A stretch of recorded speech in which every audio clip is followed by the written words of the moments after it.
ბათუმში სტარტი აიღო პროექტმა დევნილი ახალგაზრდების სამეწარმეო უნარჩვევების განვითარება, რომელიც აფხაზეთიდან იძულებით გადაადგილებულ პირთა დევნილთა მომსახურების სააგენტოსა და ბათუმის განათლების, განვითარებისა და დასაქმების ცენტრის ერთობლივი ორგანიზებით ხორციელდება.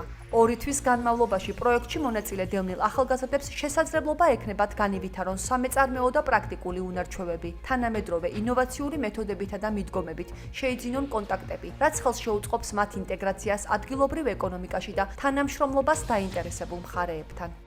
პროექტი ხელს შეუწყობს ჩვენს ახალგაზრდებს თავიანთი ბიზნეს უნარჩვევების განვითარებაში, მეორე მხრივ ჩვენ მათ დავეხმარებით ამ ხელშეწყობის სხვადასხვა საშუალებებით, რომ თავიანთი ბიზნესი განავითარონ და ძალიან დიდი იმედი მაქვს, რომ აქედან წარმატებული ბიზნესმენი შეიძლება გაიზარდოს რამდენიმე მაინც, რაც ხელს შეუწყობს ჩვენი ქვეყნის განვითარებას და რაც ყველაზე მნიშვნელოვანი და მთავარია, რა თქმა უნდა, ჩვენი დევნილების და აფხაზეთელების კიდევ უფრო კარგად და ძლიერად წარმოჩენას. ჩვენი ზოგადად ძალიან მნიშვნელოვანი არის, რადგანაც მე მე-18 კლასზე ვარ და სკოლას ვამთავრებ. შესაძლებელია ამ საქმეში დავინტერესდე და ვაპირებ ბიზნეს ადმინისტრების გზით გავაგრძელო. ყველანაირად ინფორმაციას გვაწვდიან, უფრო რადგან ახალგაზრდები ვართ, სახალისო მეთოდებით ცდილობენ, ასე ვთქვათ, რომ ჩართულები ვიყოთ, არ დაგვეზაროს ლექციების მოსმენა, რჩევებს გვაძლევენ და ასე ვთქვათ, ადვილად გვესაუბრებიან ჩვენთვის გასაგებ და ინფორმირებულ თემებსაც გვაწვდიან ინფორმაციას.